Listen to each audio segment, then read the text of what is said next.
Your salary is credited by 80,000 টাকা। তার মানে শাহিন 80,000 টাকা বেতন পায়। নাদিয়া এখানে একটা সাইন করে দাও তো। তুমি কয় টাকা বেতন পাও? তোমাকে তো বলছি আমি 40,000 টাকা বেতন পাই। খবরদার, মিথ্যা কথা বলবা না। তুমি 80,000 টাকা স্যালারি পাও। এই একদম ফালতু কথা বলবা না। কে বলছে আমি 80,000 টাকা বেতন পাই? কে বলছে? যৌথ অ্যাকাউন্ট থেকে মেসেজ আসছে তোমার এই মাসের স্যালারি ঢুকছে 80,000 টাকা। বলো, তুমি বেতন নিয়ে কেন আমাকে মিথ্যা কথা বলছো? ওই মেয়েদের বয়স আর ছেলেদের স্যালারি সবসময় গোপন রাখতে হয় এই জন্য। একদম চুপ করো। তুমি মাসে 80,000 টাকা বেতন পাও। তুমি তো 4-5 বছর ধরে চাকরি করো। তার মানে তো এতদিনে তোমার ব্যাংকে অনেক টাকা থাকার কথা। ব্যাংকে তো মাত্র 1.5 লাখ টাকা আছে, বাকি টাকা কই? ওই টাকা দিয়ে গ্রামে আব্বা আমাকে একটা বাড়ি করে দিছি, ছোট বোনকে বিয়ে দিছি, আর বাড়ির পাশে একটা জমি কিনছি। তাছাড়া প্রত্যেক মাসেই তো আব্বা আমাকে 15-20 হাজার টাকা পাঠাইতে হয়। আচ্ছা, তার মানে নিজের ফ্যামিলির পিছনে সব টাকা নষ্ট করছো, তাই না? কিন্তু এখন থেকে আমি সেটা হইতে দিব না। তোমার বেতন 40,000 টাকা ভেবে আমি কত কষ্ট করে ম্যানেজ করে চলতাম। ভালো কোনো ড্রেস, অর্নামেন্টস কোনো কিছু কিনতাম না। কিন্তু এখন থেকে আমার যা মন চায় আমি তাই কিনবো, যেইখানে খুশি সেইখানে খরচ করব, কারণ তোমার তো ইনকাম ভালো। আল্লাহ রে, কেন যে যৌথ অ্যাকাউন্ট খুলতে গেলাম, আমার কোনো কিছু আর গোপন থাকলো না, সবকিছু ফাঁস হয়ে গেল।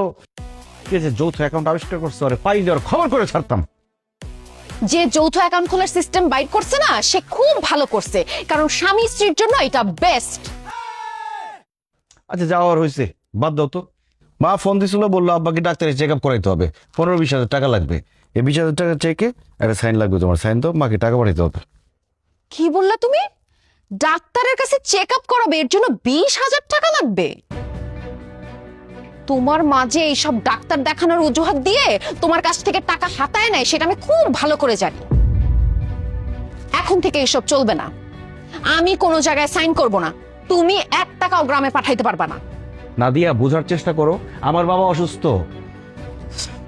সমস্যা নাই, আমি 2,000 টাকা পাঠিয়ে দিব না, বলবো না ডাক্তার দেখায় নিয়ে আসতে আব্বাকে।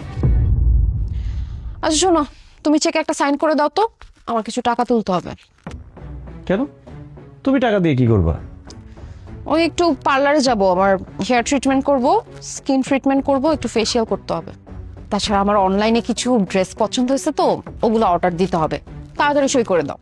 আমার বাবারে চিকিৎসা করার জন্য টাকা পাঠাবো, সেটা তুমি মানা করলা। এখন তুমি পার্লারে গিয়া তুমি হেয়ার ট্রিটমেন্ট করবা, তুমি সাজগোজ করবা, এই জন্য আমি তোমাকে টাকা দিব?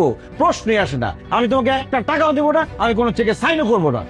শাহিন দেখো, চেকে সাইন করো, নাহলে কিন্তু খুব খারাপ হয়ে যাবে। যত খারাপই হোক, আমি তোমাকে একটা টাকাও দিব না। তোমার যদি এতই সাজগোজ করতে ইচ্ছা হয়, নিজের টাকা দিয়ে যাও, পার্লারে সাজগোজ করো গিয়ে। ও এখন খুব টাকার গরম দেখাইতেছো না, তুমি ইনকাম করো দেখে।